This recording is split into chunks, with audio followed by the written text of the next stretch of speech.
स्वस्ति श्री गणेशाय नमः। श्री सरस्वत्यै नमः। श्री मातृपितृ चरणकमलेभ्यो नमः। श्री गुरुचरणकमलेभ्यो नमः।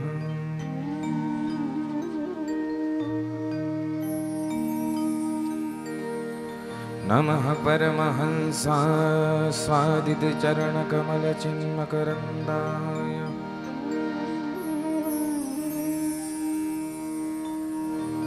भक्तजनमानसनिवासाय।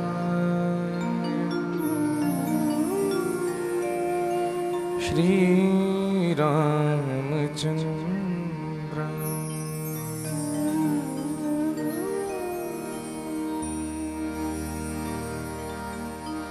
ध्येयं सदा परिभविघ्नमभीष्टदोहम्।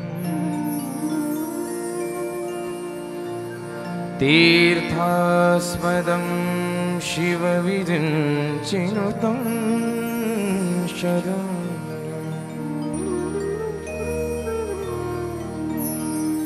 भृत्यार्तिहं प्रणतपाल भवाब्धिपोतम्।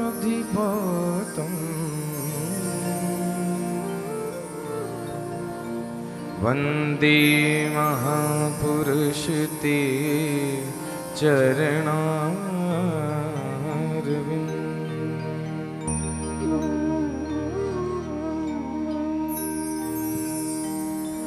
वर्णानामर्थसङ्घानां रसानां छन्दसामपि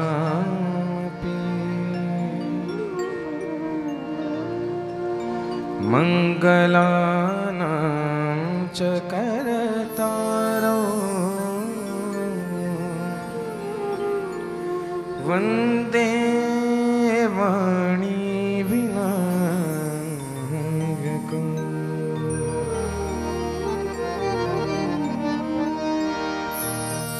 भवानी शंकरौ वन्दे श्रद्धा विश्वासरूपिणौ।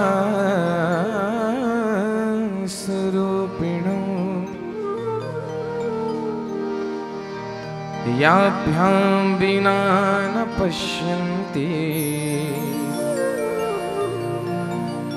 सिद्धाः स्वान्तस्थमीश्वरम्।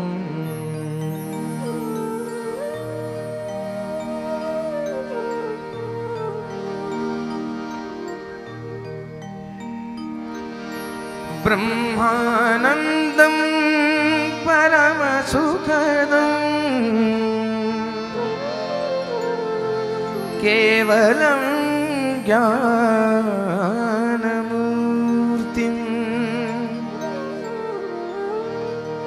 द्वन्द्वातीतं गगनसदृशम्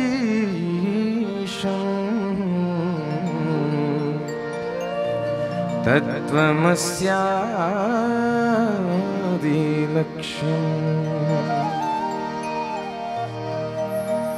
एकं नित्यं विमलमचलं सर्वधी साक्षिभूतम्।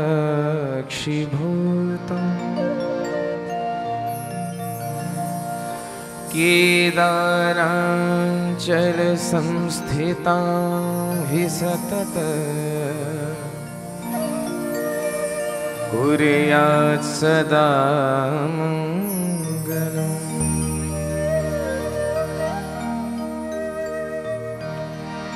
करचरणकृतं वा कायजं कर्मजं वा श्रवणनयनजं वामानसं वापराधम् विहितमविहितं वा सर्वमेतत्क्षमस्व जय जय करुणाब्धे श्रीमहादेव शम्भो।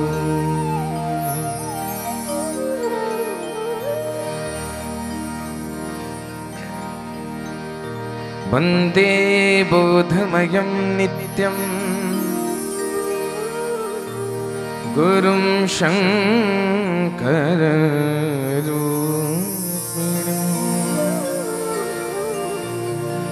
यमाश्रितो हि वक्रोऽपि चन्द्रः सर्वत्र वन्द्यते नीलाम्बुजश्यामलकोमलाङ्गम् सीतासमारोपितवामभागम् पाणौ महासायकचारुचापम् नमामि रामं रघुवंशनाथम्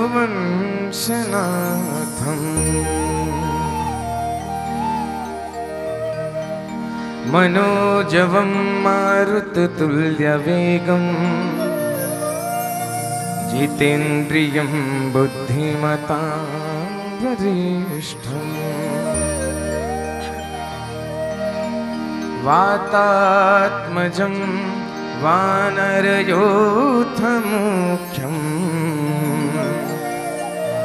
श्रीरामदूतं शरणं प्रपद्ये। आइए हनुमंत विराजिए कथा करूं मति अनुसार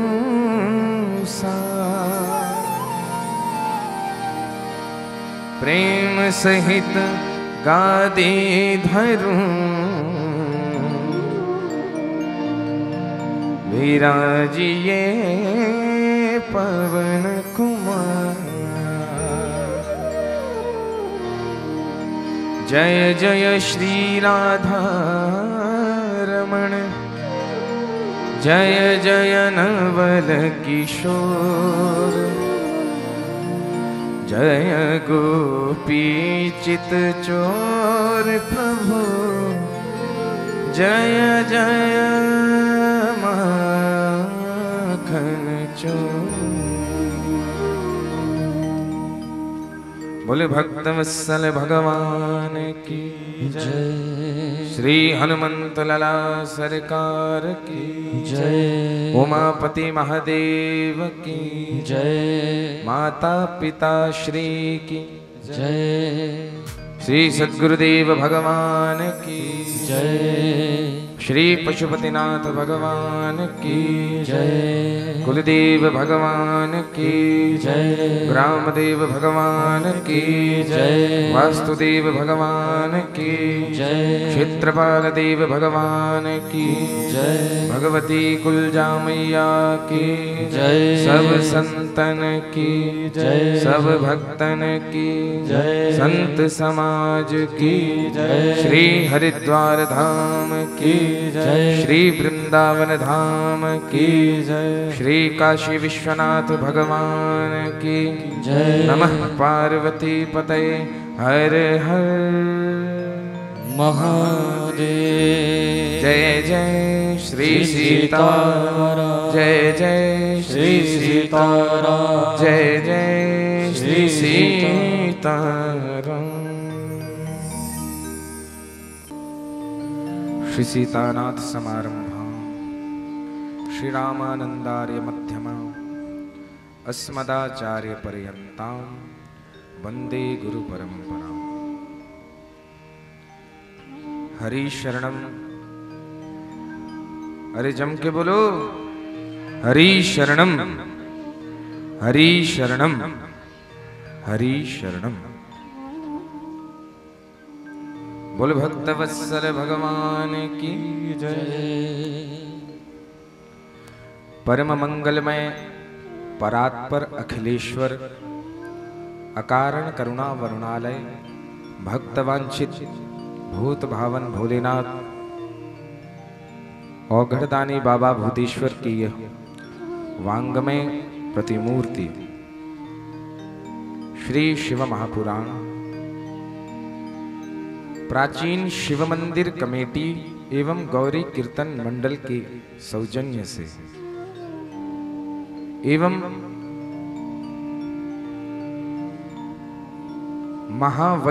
वैष्णवों के जो आचार्य हैं, परम मंगलमय भगवान शिव शंकर जी की अहेतुकी कृपा के फलस्वरूप एवं आप सभी माताओं बहनों बड़े बुजुर्ग भाइयों की सहयोग से परम पावनी भुवन भावनी कल्याण प्रदायिनी मोक्ष प्रदायिनी आनंद प्रदायिनी भगवान शिव की इस वांगमयी कथा के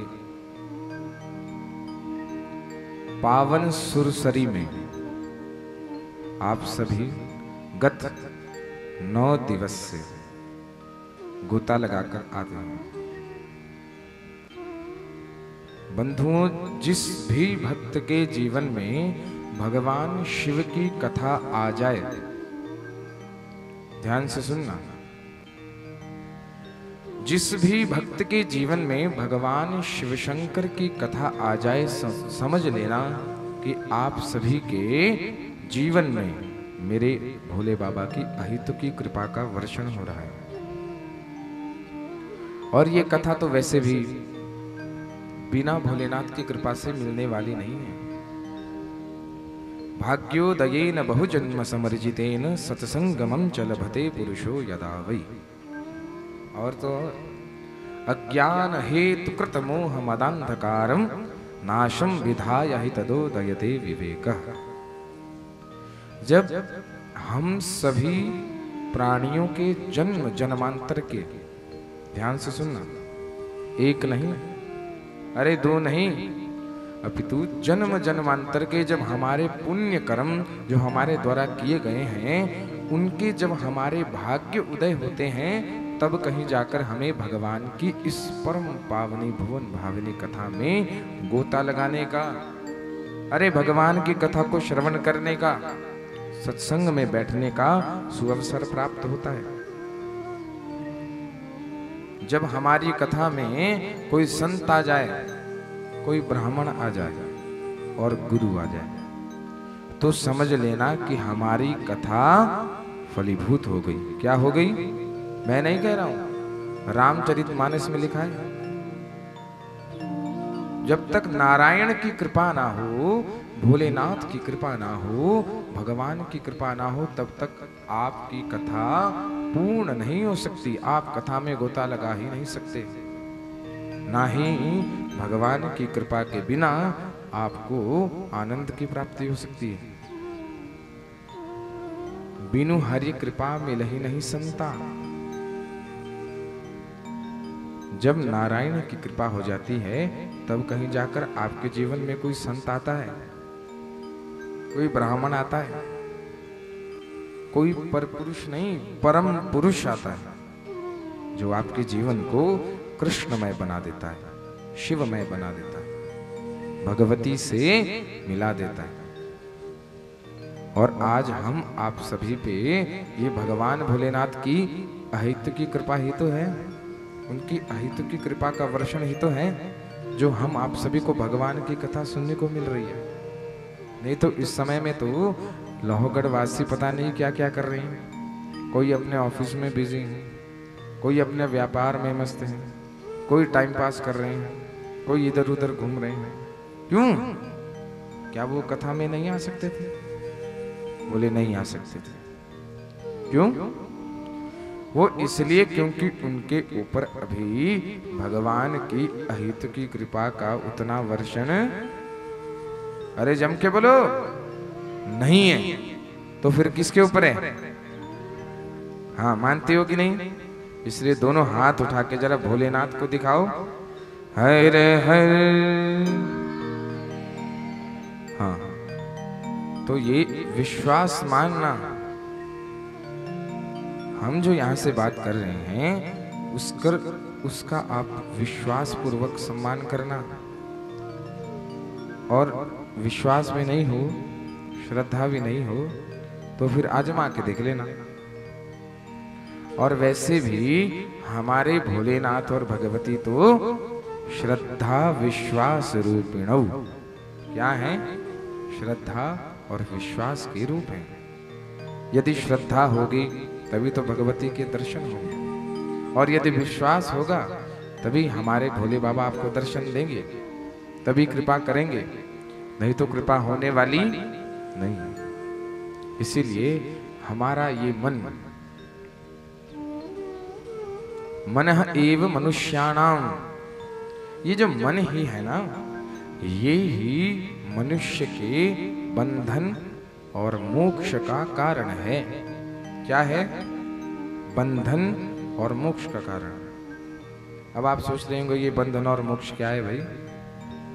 देखो, इस संसार में फंस जाना, सीधे साधे शब्द में बता रहा हूं, इस संसार में लौकिक शिष्टाचार में ज्यादा पड़ के फंस जाना, ये सीधा सा अर्थ है कि आप बंधन में बंधे हुए हैं।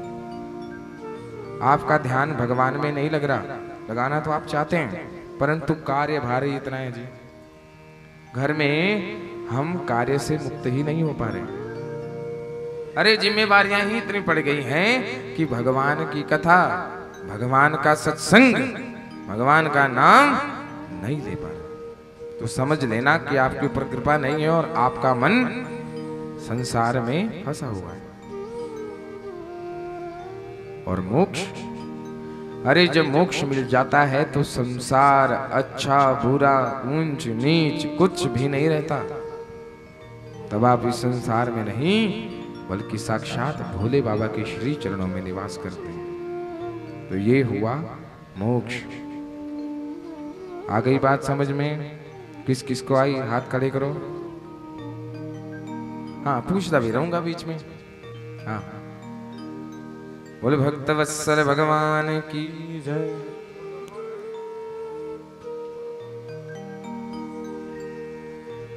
इससे पूर्व कि हम भगवान शिव की कथा में प्रवेश करें, हम श्री सीताराम जी से ये प्रार्थना करेंगे कि हमारा ये जो मन है, हे राम जी, हमारे इस मन को भोले बाबा के चरणों में लगाना। ये कथा सीधे हमारे कान से इधर से प्रवेश करके इधर से ना निकल जाए, बल्कि इधर से प्रवेश करे और हृदय में निरंतर उसका वास हो जाए, सदा के लिए वास हो जाए। ऐसी प्रार्थना करनी है। किससे करनी है? अरे जम के बोलो। हाँ, सीताराम जी से। इसलिए सभी भक्तजनों ने प्रेम भाव से ताली सेवा भी करनी है और राम जी को भी पुकारना है और उनसे प्रार्थना करनी है। क्यों? क्योंकि बिना राम जी की कृपा से आपको शिव कथा में प्रवेश नहीं मिल सकता। ए माताओं, बातचीत बिल्कुल नहीं करनी है। जब कथा पंडाल में आ गए तो बातचीत बिल्कुल नहीं होनी चाहिए। बोली भक्तवत्सल भगवान की जय। अब सभी अपने अपने नेत्र बंद करके ताली सेवा करके प्रेम भाव से हमारे साथ पुकारिए। सीताराम सीताराम सीताराम गाए जा, राम जी के चरणों में प्रीति को लगाए जा। सीताराम सीताराम सीताराम गाए जा, राम जी के चरणों में प्रीति को लगाए जा। सीताराम सीताराम सीताराम गाए जा, राम जी के चरणों में प्रीति को लगाए जा। सीताराम सीताराम सभी गाइए भाव से। गाए जा, राम जी के चरणों में जय हो। मन को लगाए जा। सीताराम सीताराम सीताराम गाए जा। सीताराम सीताराम सीताराम गाए जा। सीताराम सीताराम सीताराम गाए जा। सीताराम सीताराम सीताराम गाए जा। राम जी के चरणों में प्रीति को लगाए जा।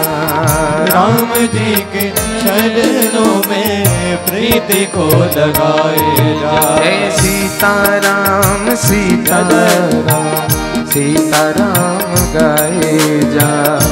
राम जी के चरणों में प्रीति को लगाए जा।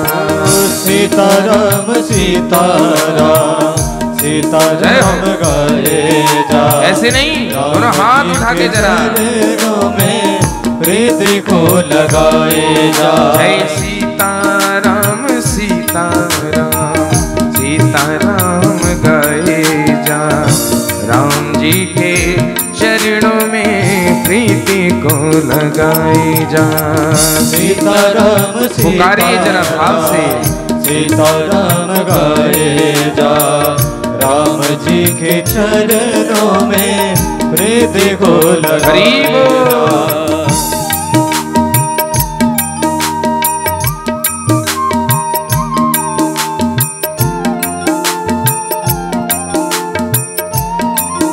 बोले शंकर भगवान की जय जय।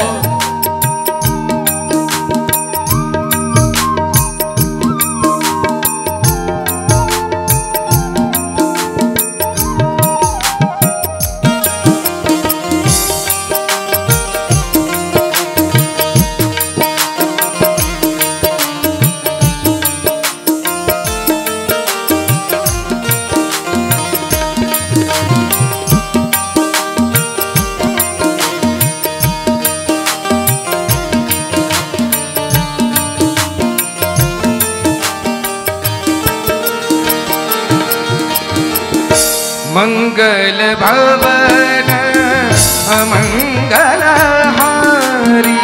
मंगल भवन अमंगल हारी। मंगल भवन अमंगल हारी।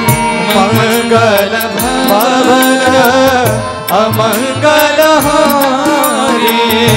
मंगल भवन अमंगल हारी। मंगल भवन अमंगल हारी। उमा सहित जेहि जपे त्रिपुरारी। उमा सहित यही जपे त्रिपुरारी। गाइए सीताराम सीताराम सीताराम गाए जा। राम जी के चरणों में प्रीति को लगाए जा। सीताराम सीताराम जय हो सीताराम गाए जा। राम जी के चरणों में प्रीति हाथ उठा के जरा। लगाए जा। जय जय सीताराम सीताराम सीताराम गाए जा। राम जी के चरणों में प्रीति को लगाए जा। सीताराम सीताराम सीताराम गाए जा।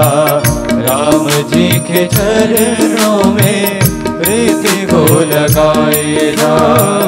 राम जी के चरणों में प्रीति को लगाए जा। राम जी के चरणों में प्रीति को लगाए जा। राम जी के चरणों में प्रीति को लगाए जा। राम जी के चरणों में प्रीति को लगाए जा। बोल भक्त वत्सल भगवान की जय जय जय श्री सीताराम। तो बंधुओं, अब वो शिव कथा में हो चुका है। इसीलिए शिव कथा प्रारंभ करने से पूर्व आप सभी महादेव का जय घोष करें। बोलिए शंकर भगवान की जय। तो बंधुओं, कल की जो कथा आपने श्रवण की, वो कहां तक श्रवण की थी बताओ? हाँ हाँ, अरे वाह, आप लोगों को तो याद है, अच्छे श्रोता हैं। ताड़कासुर के जो 3 पुत्र थे, उनके क्या क्या नाम थे जरा बताओ? जिसको पता है वो हाथ खड़े करो। चलो 2 के भी पता हो वो भी हाथ खड़े कर दो। हाँ, सबसे पहले का क्या नाम था? हाँ, ताड़क नहीं, तारक।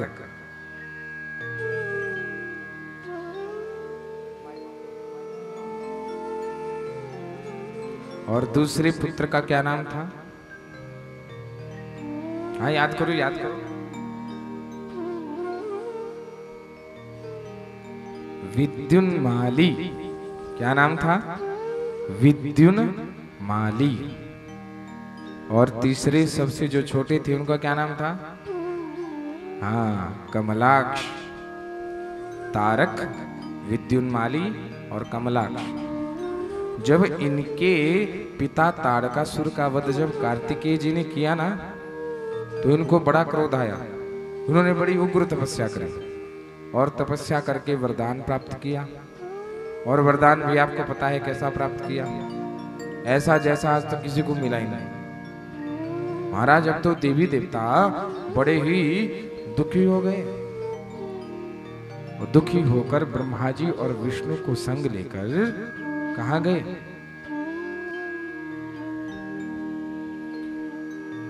भगवान शिव के पास। कहां गए? भगवान शिव के पास प्रार्थना करी तो भोलेनाथ ने कहा, अरे जब तक ये धर्म के मार्ग पर चले हुए हैं ना, अरे तब तक मैं तो क्या, कोई भी इनका बाल भी बांका नहीं कर सकता। क्योंकि जो धर्म के मार्ग पर चल पड़ा उसे कौन मार सकता है बताओ? कोई भी नहीं। तभी तो कहते हैं कि धर्मो रक्षति रक्षितः। जो धर्म की रक्षा करता है, धर्म उसकी रक्षा करता है। इसलिए ये लोग धर्म पर हैं, प्रतिदिन मेरी शिवलिंग की आराधना करते हैं, तभी तक तो बचे हुए हैं। अरे जब तक मेरी पूजा अर्चना कर रही हैं तो मैं कैसे उनका वध कर सकता हूं? अब देखो, इनका यदि वध करना है ना, तो इन्हें धर्म के मार्ग से बाहर निकालना होगा। अरे इन्हें धर्म के मार्ग पर नहीं, अपितु अधर्म के मार्ग पर चलाना होगा। जब ये अधर्म के मार्ग पर चलेंगे तभी तो उनका वध हो सकेगा, अन्यथा मैं कुछ नहीं कर सकता। और अब अधर्म के मार्ग पर कैसे चलाना है ये नारायण तुम्हें बताएंगे। इसलिए आप सभी नारायण की पावन चरण शरण ग्रहण करो। सभी देव देवता भोलेनाथ की आज्ञा से नारायण के पास गए, नारायण से प्रार्थना करी, और भोलेनाथ ने जो आज्ञा दी उसका निवेदन नारायण से किया। नारायण ने कहा कि आप लोग सबसे पहले यज्ञ पुरुष की उपासना करेंगे।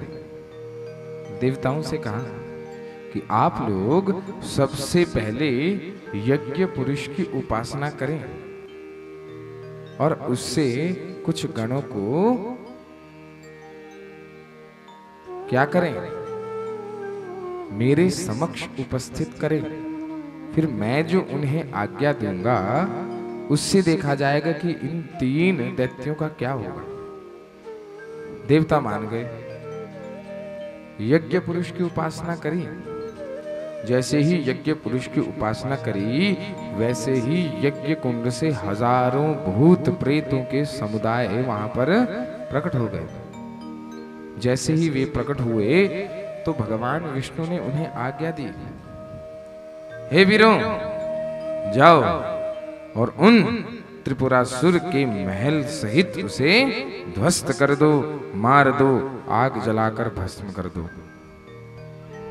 जैसे ही उन वीरों को आज्ञा मिली तो वे वीर गए, परंतु जैसे ही वो सारे के सारे वीर उन महलों में प्रवेश करने लग गए तो तुरंत जलकर भस्म हो गए। क्या हो गए? भस्म। 2, 4, 5 बचे थे, वो भागकर वापस भगवान के पास आए। अरे महाराज ये क्या कर दिया? सब जलकर भस्म हो गए, हम बचे हैं बस 2-3, अब हमें क्या आज्ञा है? नारायण सोचने लगे कि अरे ये 3 राक्षस इतने बलवान हैं कि इतने वीरगण भी इनका कुछ नहीं बिगाड़ पाए, ऐसा क्यों? तब भोले बाबा ने कहा कि ये दोनों मेरी आराधना करते हैं, प्रतिदिन शिवलिंग का पूजन करते हैं, इसीलिए आप उन्हें बलपूर्वक नहीं मार सकते, थोड़ा इन्हें बुद्धि के सहारे से मारा जाए, बुद्धि का प्रयोग करो।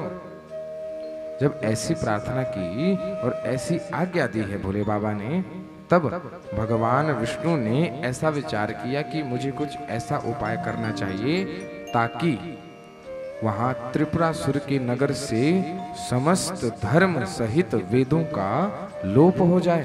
क्या हो जाए? लोप। और जब ये सभी अधर्म के मार्ग पर आ जाएंगे तभी इनका वध संभव है। ऐसा विचार करके भगवान विष्णु ने उनके धर्म में विघ्न डालने के लिए अपने ही शरीर से एक मायावी मुनि को उत्पन्न किया। किसको उत्पन्न किया? मायावी मुनि। कथा समझ में आ रही है? हाँ, मैं पूछूंगा अभी। भगवान विष्णु ने अपने ही शरीर से एक मायावी मुनि को प्रकट किया। अब उस मुनि का शरीर कैसा है, यहाँ शिव पुराण में वर्णन है कि सबसे पहले तो उसके वस्त्रों की बात करी है कि उसने कैसे वस्त्र पहने हैं। अरे दुनिया भर के मैले वस्त्र पहने हैं। कैसे मैले? केवल शिखा रखी हुई है, दूसरे हाथ में झाड़ू लिया हुआ है। हाँ, अरविंद केजरीवाल मत समझ लेना।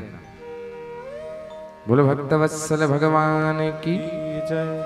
हाँ, दूसरे हाथ में झाड़ू लिया हुआ है और पग पग पर झाड़ू लगाता हुआ धोती पहनकर अपने मुख को वस्त्र से ढककर, देखो अपने मुख को वस्त्र से ढका हुआ है, झाड़ू लगाते हुए मार्ग से जा रहे हैं।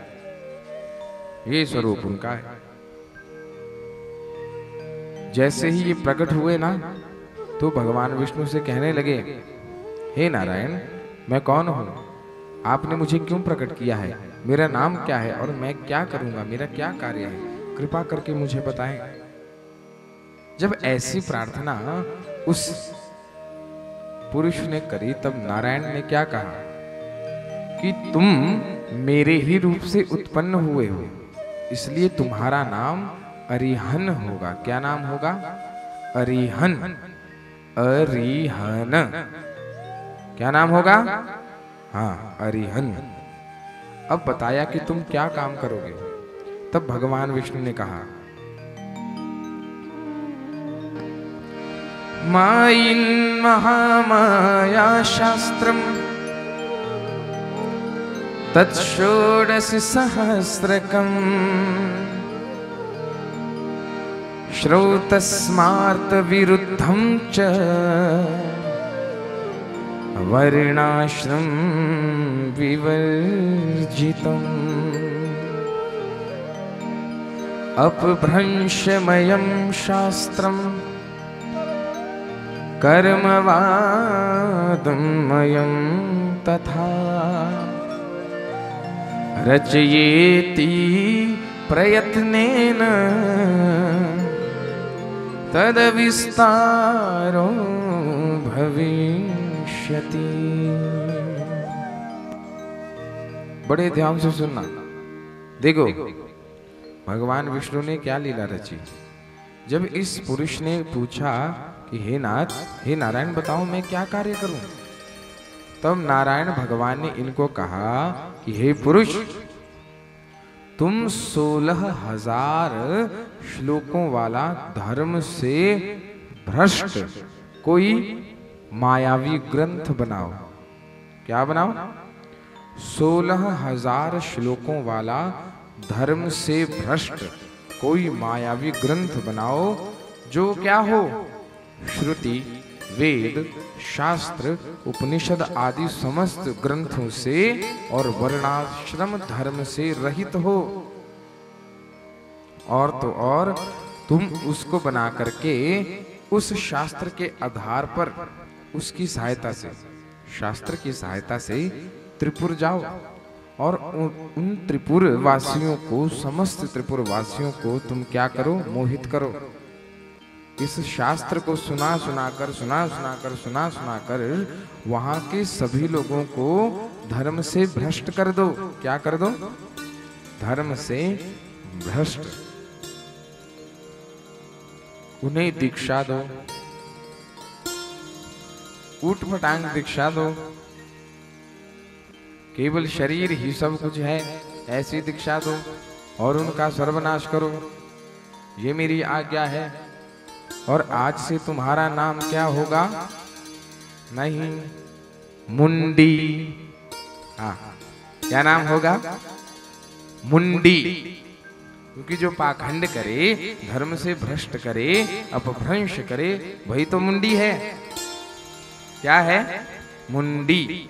हाँ, सभी ध्यान रखना, आप में से कोई भी अगर अपने धर्म का पालन नहीं करता, वेद शास्त्र को नहीं मानता, कर्म कांड को नहीं मानता, ज्ञान कांड को नहीं मानता, उपासना कांड को नहीं मानता और भगवान को नहीं मानता, तो सोच लो आप मुंडी हैं। क्या है? मुंडी। हाँ, तो भगवान ने उनका नाम रख दिया मुंडी। बोले मुंडी जाओ, अपने कोई चेले वेले बनाओ, हैं, दो चार, उनको भी थोड़ा अपना ये माया विज्ञान दो। और मेरी ये आज्ञा है कि त्रिपुरासुर के समस्त नगरवासियों को त्रिपुरासुरों सहित ये मायावी शास्त्र की दीक्षा दो। अब मुंडी ने क्या किया? अपने 4 चेले उत्पन्न कर दिए शक्ति से। उन चारों चेलों को वो अपभ्रंश ग्रंथ, मायावी जो ग्रंथ था, वो पढ़ाया और उनको साथ लेकर के चल पड़े। पहले जब गए तब तो भगा दिया उनको। अरे चलो निकलो यहाँ से, कैसे कैसे पाखंडी हो, भगा दिया महाराज। अब डर के मारे आ गए, विष्णु भगवान के पास हाथ जोड़ के खड़े हो गए, हे नारायण, बहुत बेइज्जती हो गई वहां जाकर। अरे धक्के मार के निकाल दिया। अब अगर हम वहां पर उपदेश नहीं करेंगे तो वो सारे धर्म भ्रष्ट कैसे होंगे? कोई और उपाय करना पड़ेगा। बोले अच्छा। थोड़ी देर नारायण ने विचार किया, फिर उन्होंने नारद जी को बुलाया। किसको बुलाया? अब नारद जी कैसे आते हैं आपको पता तो है। हाँ, तो हम भी थोड़ा नारायण नाम स्मरण कर लें। नारायण नारायण नारायण, श्रीमन नारायण नारायण नारायण नारायण नारायण। आइए जरा भाव से। नारायण श्रीमन नारायण नारायण नारायण, श्रीमन नारायण नारायण, नारायण नारायण नारायण, श्रीमन नारायण नारायण नारायण, नारायण नारायण नारायण, श्रीमन नारायण नारायण नारायण, श्रीमन नारायण नारायण नारायण, श्रीमन नारायण नारायण नारायण, श्रीमन नारायण नारायण नारायण। बोले भक्तवत्सल भगवान की जय। तो नारद जी पहुंच गए नारायण नारायण करते भगवान विष्णु के पास, हाथ जोड़कर खड़े हो गए। हे नारायण, हे मेरे इष्ट देव, आज्ञा कीजिए, मेरे लिए क्या आज्ञा है? तो भगवान विष्णु ने नारद जी को समझाया कि देखो, हमारे इस मुंडी का आइडिया तो फेल हो गया। अरे इसको कोई प्रवेश ही नहीं करने दे रहा, अब तुम्हें इसकी सहायता करनी होगी। अब कैसे सहायता करनी है ये तुम जानो। ये नारद जी की परीक्षा है। नारद जी ने थोड़ी देर विचार किया, फिर कहा ठीक है नारायण, जैसे ही आपकी आज्ञा। अब नारद जी ने क्या किया, ध्यान से सुनना। नारद जी मुंडी की तरह वेश बना के गए। कैसा वेश बना के गए? अरे जम के बोलो, कहते कहते जा रहे हैं। अब स्वरूप से तो पहचाना नहीं, परंतु जब नारायण नारायण किया तब बोले, त्रिपुरासुर सोचने लगे कि अरे देवर्षि ये क्या बन के घूम रहे हैं? अरे आज तो आपकी बोल चाल भाषा चलन सब ढंग सब कुछ विपरीत है, सब बदला हुआ है। ये अचानक ऐसा क्यों? और नारद जी पूरे पाखंड के साथ पूरा ड्रामा कर रहे हैं, पूरी लीला कर रहे हैं। हे त्रिपुरासुरों, आज तो मुझे ब्रह्म ज्ञान की प्राप्ति हुई है। अरे आज मुझे पता लगा है कि वास्तविक ज्ञान क्या है। अरे इससे पहले तो हम भटके हुए थे। हाँ, क्या थे? भटके हुए थे।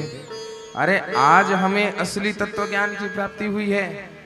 त्रिपुरासुर सोचने लगे कि अरे जो प्रतिदिन नारायण नारायण नारायण करते हुए वीणा बजाते हुए 24 घंटे इधर से उधर उधर से इधर इधर से उधर उधर से इधर भगवान का नाम ले लेकर डोलते रहते थे, आज वो कह रहे हैं कि आज से पहले हमें तत्व ज्ञान मिला ही नहीं था। ये कैसे संभव है? बोले हाँ राजन, मैं सच बता रहा हूं, आज हमें वास्तविक और असली तत्व ज्ञान की प्राप्ति हुई। अरे मैं तो ये कह रहा हूं कि तुम भी उस तत्व ज्ञान को ले लो। मैं तो दीक्षा ले चुका हूं। हाँ, मैंने तो अपना गुरु बना लिया है मुंडी को। किसको? अरे जोर से बोलो। हाँ, आप मत बनाना, ये तो आप भी क्या हो जाएंगे? मुंडी। हाँ, आज तीनों के तीनों राक्षस सोच रहे हैं। क्या सोच रहे हैं? कि देखो, जब नारद जी जैसे इतने महान संतों से दीक्षा ले सकते हैं तो हमें दीक्षा लेने में क्या बुराई है भाई? हम भी दीक्षा लेंगे। आ गया अहंकार। अरे जब नारद जी ने दीक्षा ली तो हम दीक्षा क्यों नहीं ले सकते भाई? अरे हम भी दीक्षा लेंगे। नारद जी से कहा कि चलो महाराज, हमें भी वो तत्व ज्ञान की दीक्षा दो। जैसे ही ये बात कही तब क्या कह रहे हैं नारद जी महाराज की, देखो दीक्षा तो तुम्हें मिल जाएगी परंतु मेरे द्वारा नहीं मिलेगी। बोले क्यों? बोले क्योंकि आपके नगर में ही वे ऋषि आज पधारे हैं। बोले अच्छा? बोले हाँ। बोले अगर तो तुम्हें दीक्षा लेनी है तो तुम्हें उनके पास जाना पड़ेगा, वही तुम्हें तत्व ज्ञान की प्राप्ति करवाएंगे। बोलिए शंकर भगवान की जय। बड़े ध्यान से कथा सुनना, तभी समझ आएगी।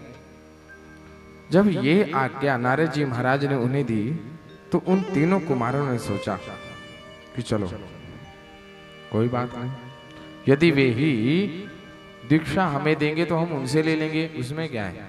गए भाग कर, हे ऋषि महाराज, हे महाज्ञानी, हम तीनों त्रिपुरासुर आपकी शरण में आए हैं, हम आपको गुरु बनाना चाहते हैं। अब वो ऋषि के भेष में जो मुंडी वहां पर बैठा हुआ था उसने क्या कहा कि देखो मैं तुम्हें शिष्य नहीं बना सकता। क्या कहा? मैं तुम्हें शिष्य नहीं बना सकता। त्रिपुरासुर हाथ जोड़ के खड़े हुए, क्यों महाराज, हमसे कोई अपराध हो गया? बोले नहीं, अपराध हो गया नहीं, अपराध करोगे तुम। बोले अच्छा, कौन सा अपराध करेंगे? बोले मैं जो तुम्हें आज्ञा दूंगा वो तो तुम मानोगे नहीं, तो अपराध ही हुआ। इससे पहले कि तुम मेरी बात नहीं मानो और मुझे बुरा लगे, इससे बढ़िया तो यही है कि मैं तुम्हें दीक्षा ही नहीं दूं। बोले नहीं नहीं नहीं नहीं, नहीं महाराज, आप जो भी आज्ञा देंगे, जैसी भी आज्ञा देंगे, जब भी आज्ञा देंगे हम वही करेंगे। हाँ वही करेंगे। बस यही तो मुंडी सुनना चाहता था और मन में सोचने लग गया कि बस गई भैंस पानी में। हाँ बोलिए भक्तवत्सल भगवान की। गई भैंस पानी में।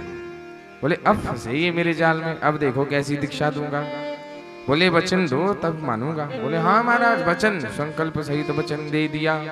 अब मुंडी महाराज बड़े प्रसन्न हो गए कि आओ तुम्हें जरा ढंग का शास्त्र पढ़ाऊं। जैसे ही अपना मायामय शास्त्र खोला, वैसे ही त्रिपुरासुर की आज्ञा से सारे त्रिपुर के वासी वहां पर इकट्ठे हो गए, जैसे आप इकट्ठे हुए हैं। परंतु हम मुंडी नहीं है। हाँ, हम मुंडी नहीं है, हम तो भगवान शिव के भक्त हैं, भगवान शिव के बच्चे हैं। लेकिन वहां वो तो मुंडी थे और मुंडी के भी आगे मुंडे हो गए। अब सभी वहां दीक्षा लेने के लिए इकट्ठे हो गए, सब ने उनसे मुंडी से दीक्षा ले ली। अब ध्यान से सुनना, उस मायामयी ग्रंथ में क्या क्या ज्ञान दे रहे हैं। वो मुंडी जिनको भगवान विष्णु ने अपने शरीर से उत्पन्न किया, वो कह रहे हैं कि देखो ये जो हमारा पंच भौतिक शरीर है ना, ये ही सब कुछ है, इसी को ही भगवान मानो। पंच ज्ञान इंद्रियां, पंच कर्म इंद्रियां, मन बुद्धि अहंकार, ये भी जो भी है ये सब यही भगवान है, बाकी कुछ नहीं रखा है। देखो कैसा उल्टा ज्ञान पढ़ा रहे हैं। और तो और कहा, इहैव स्वर्गो नगरो, बड़े ध्यान से सुनना क्या कहा है।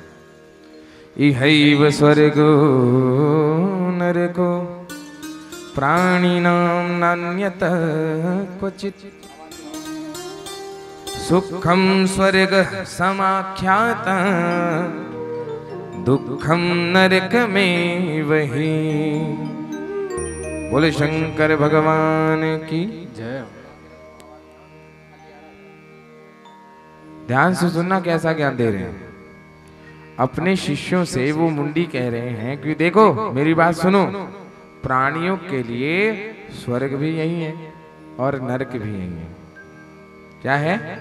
स्वर्ग भी यही है और नरक भी यही है। फिर वो पूछने लगे कि अब ये कैसे पता लगे कि स्वर्ग क्या है और नरक क्या है। बोले देखो, जब जब किसी के जीवन में सुख हो, समझ रहे हो, जब जब किसी के भी जीवन में सुख हो तो सोच लेना आप स्वर्ग में हैं। कहाँ है? स्वर्ग में। स्वर्ग ही तो है, कोई दुख है ही नहीं, तो स्वर्ग ही है भाई। जो चाहते हैं वो मिल रहा है, जहां जाना चाहते हो वहां जा रहे हैं, जो करना चाहते हैं वो कर रहे हैं, जो देखना चाहते हैं वो देख रहे हैं। लेकिन जैसे ही मनुष्य के जीवन में दुख आ गया तो सोच लेना कि उससे बड़ा नरक भी कोई नहीं है। बोलिए भक्तवत्सल भगवान की जय। हाँ, तो यहीं पर सुख भी है और यहीं पर हाँ। अरे जाति कल्पना तो व्यर्थ है। देखो जो ब्रह्मा जी ने वर्णाश्रम धर्म बनाया उसको नकार रहे हैं। अरे ये जाति जो धर्म ये पंथ ये सब व्यर्थ है, कुछ नहीं है, ये सब झूठ है, अरे इसको छोड़ दो, ऐसा कह रहे हैं। और तो और क्या बात कर रहे हैं। देखो जब एक ही पुरुष से सब पैदा हुए तो फिर जातियां कैसे बन गई? ये सब पाखंड है, झूठ है, सब कुछ छोड़ो।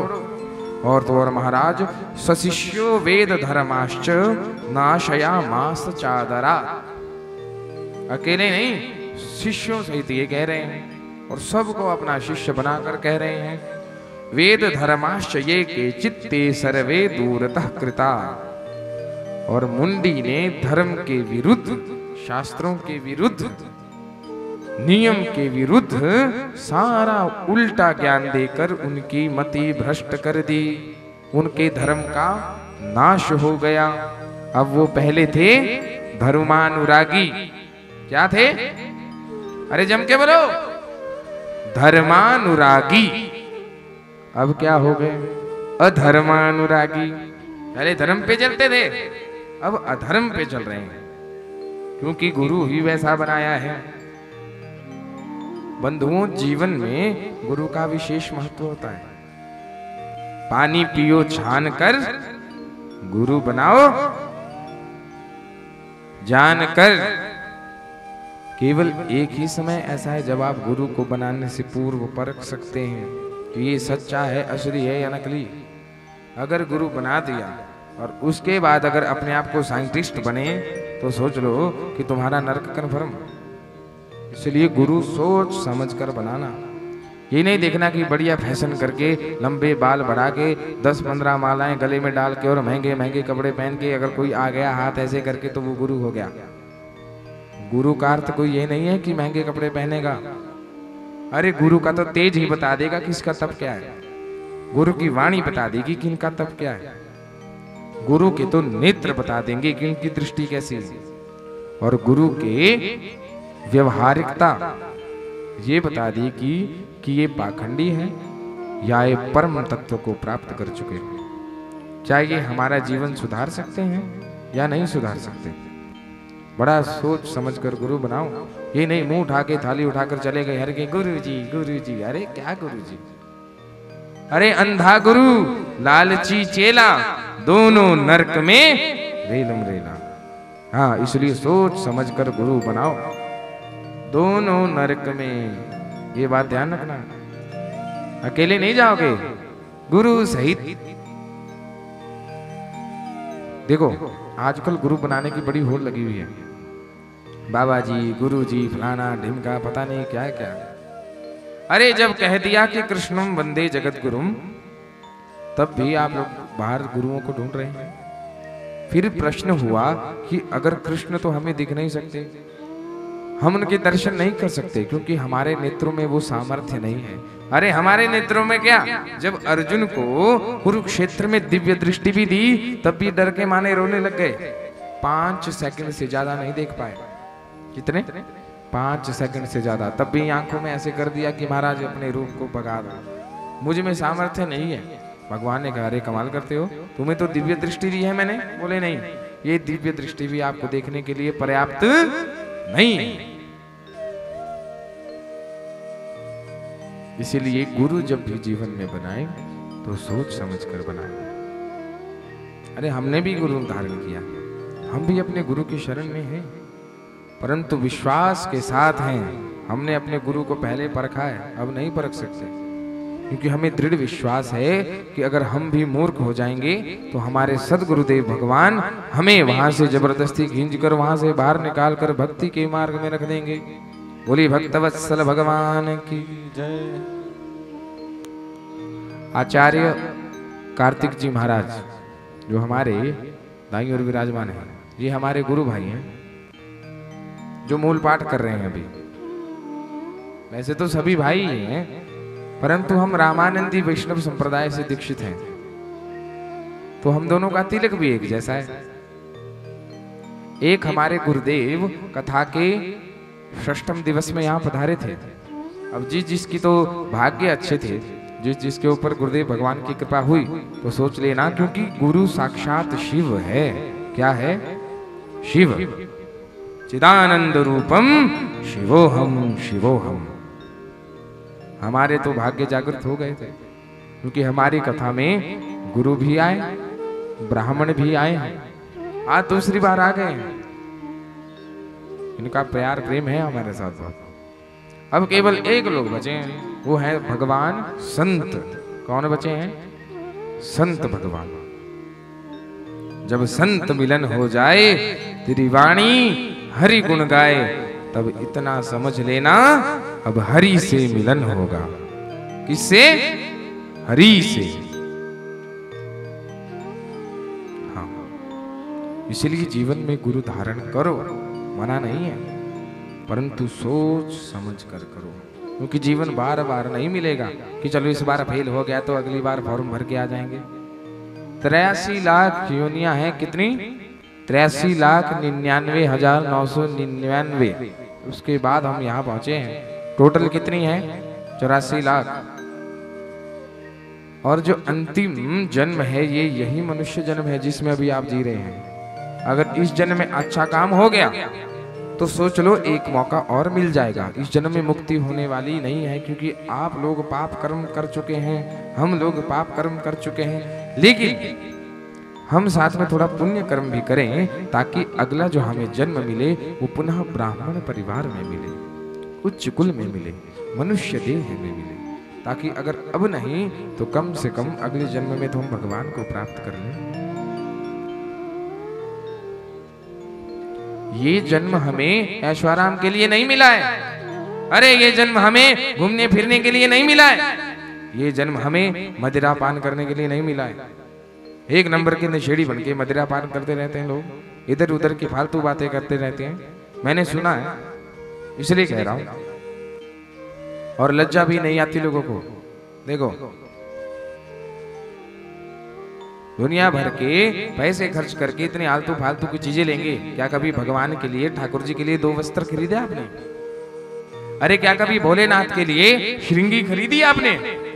क्या भोलेनाथ के लिए कभी डमरू दिया है कि हे भोले बाबा आपने हमें इतना धनवान बनाया है, इतनी सामर्थ्य प्रदान की है, तो हमारा जो कुछ भी धन हमने अर्जित किया आपकी कृपा से, उसमें से कुछ थोड़ा बहुत हम आपके चरणों में अर्पित करते हैं।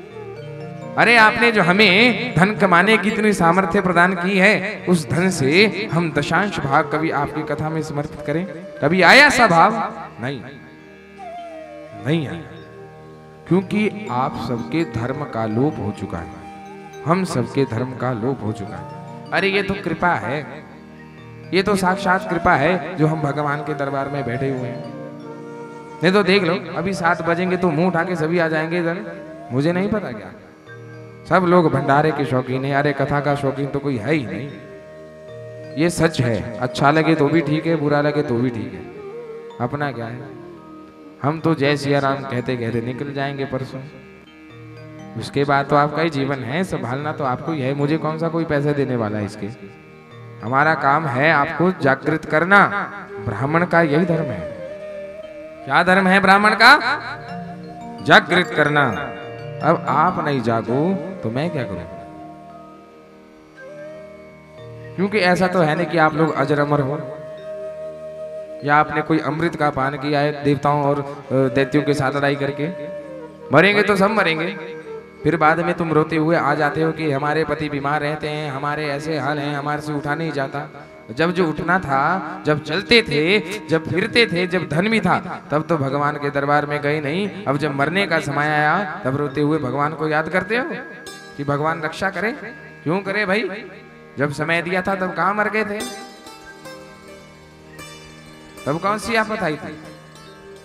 तब तो भगवान को दोष दिया नहीं तुमने। अब जब बुजुर्ग हो गए, मरने का समय आया, तब मुंह उठा के चले आए भगवान के पास कि अब हमारा उद्धार कर दो। क्यों? भगवान ने ठेका लेके रखा है क्या?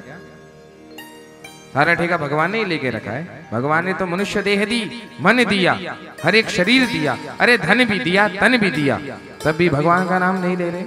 भगवान तो मजे ले रहे हैं, ऊपर से देख रहे हैं कि देखो पार्वती, देखो इनके हाल हैं, इनको शरीर भी दिया, तन भी दिया, धन भी दिया, मन भी दिया, और तो और समय भी दिया, परंतु ये दुष्ट पापी होकर मदिरा पान करके, अरे मांस का भक्षण करके, पता नहीं क्या क्या उठपटांग करके, ना तो भगवान की भक्ति करते हैं, ना कभी राम जी का नाम दिया, दुनिया भर के पाखंड में फंसे हुए हैं। अब देखना, जैसे इसकी मृत्यु होगी तो कैसे यमराज को भेजूंगा मैं। आएगा मर के मेरे पास, ऐसी गीली लकड़ी में जलाऊंगा कि 3 दिन तक नहीं बुझेगा। हाँ, यदि महादेव शीघ्र प्रसन्न भी होते हैं तो शीघ्र दुष्ट भी होते हैं। क्षणे रुष्टा क्षणे तुष्टा, रुष्टा तुष्टा क्षणे क्षणे।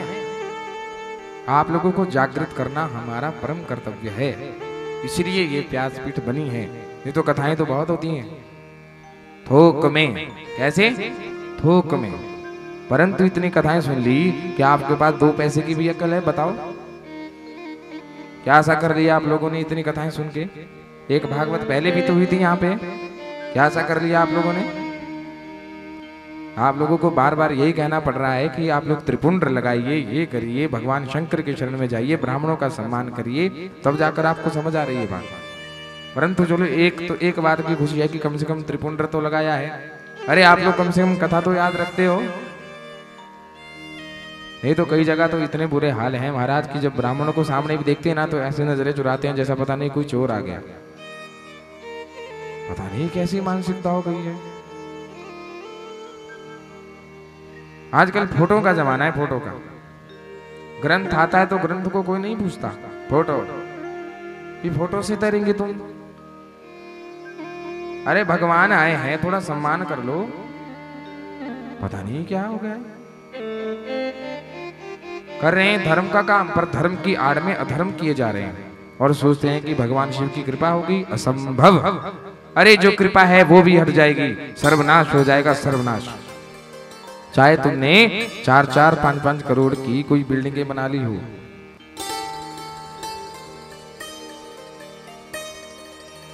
सही कह रहे हैं या गलत कह रहे हैं? बताओ। अगर गलत कह रहे हैं तो बोलो।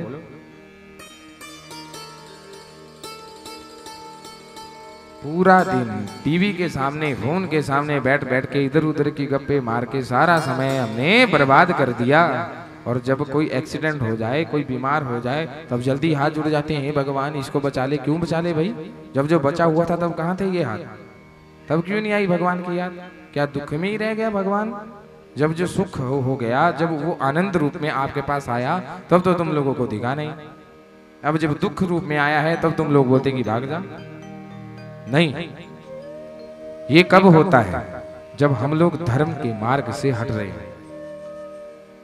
बने सनातनी हैं, धर्म सनातन में हुआ, पर इधर उधर भागे जा रहे हैं, पता नहीं क्या सोच के भाग रहे हैं। अरे जो अपने धर्म का नहीं हुआ वो दूसरे का क्या होगा? और आपको क्या लगता है कि दूसरे धर्म में जाकर आप लोग भगवान को प्राप्त करोगे? असंभव। पहले एक मौका मिला था, अब 4 बार जन्म और लेना पड़ेगा। पहले बनो कुत्ता, फिर बनो सूअर, फिर बनो गाय का बछड़ा, तब जाके आएंगे दोबारा। वो भी तब अगर कुछ ढंग की कथा सुनी होगी तो। आई बात समझ में? इसलिए ये बात मैं क्यों बता रहा हूं?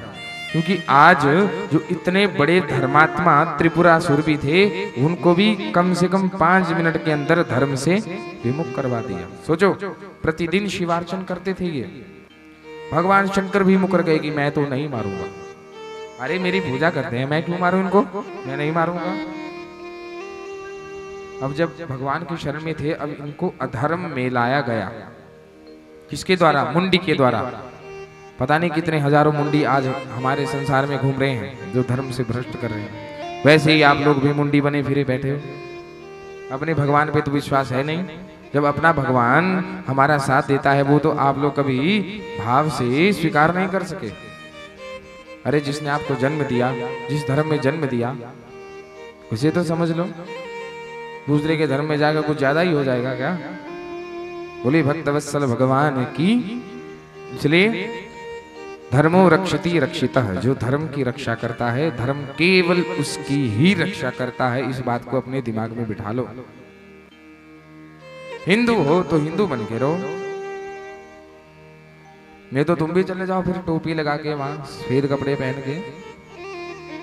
हिंदू को, प्रत्येक हिंदू को तिलक लगाने का, रुद्राक्ष पहनने का अधिकार है।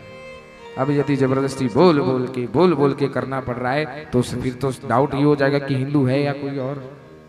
बोलो, गलत बोल रहा हूं? गलत बोल रहा हूं या सही बोल रहा हूं?